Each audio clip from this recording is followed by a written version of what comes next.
కథ అయితే చాలా పెద్ద ఉంటుంది, చివరిలో చెప్తున్నాను నేను. చెప్పు, మంచి కథ. ఇంత దున్ని వచ్చినా కానీ తండ్రి ఏడ్చాడా చెప్పగాని నువ్వు ఆయన కూడా భార్య అని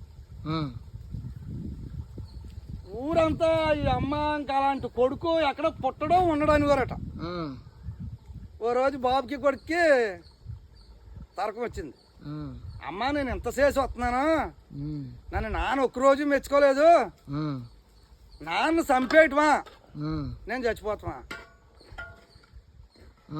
రెండు కళ్ళు ఎటేపుని చెప్తే ఇది తగువ.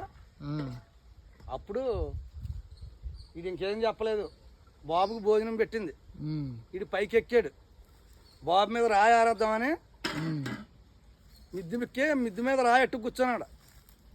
అప్పుడు భార్య అడిగింది భర్తన, వాళ్ళు ఎదవా కాకి పిల్ల, కాకి ఎంత ముద్దో నా కొడుకు నాకు అంతే ముద్దు, ఊరంతా మంచోడు అన్నారు, నేను కూడా మంచోడు అంటే మనకు ఉండడాడు,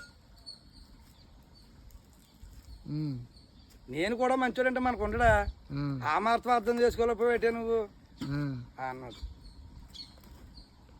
ఇది అలో పోలో రాయి పక్కకు పారేసి తండ్రి దగ్గరికి వచ్చి, నానా నేను చేసిన పాపం ఎలా పోద్దా, నేను చంపేయాలనుకున్నాను, వాస్ ఈ భూమి మీద కొడుకు శిక్ష వేసి తండ్రి ఇంకా పుట్టలేదు, ఈ భూమి మీద ఇంకా కొడుకు శిక్ష వేసి తండ్రి పుట్టలేదు, వాస్ అదంతరా నీకు శిక్ష ఏమేస్తాను, అత్తోరింటి పోయా నెల్లుండ్రా. బాగా వచ్చాడు, కోణు కోసారు, మన్నాడు, రాజుగారు ఇంటికి వెళ్ళాడు, కుడితి కబడి ఎత్తాడు, అలా 5 అన్నదమ్ముళ్ళు.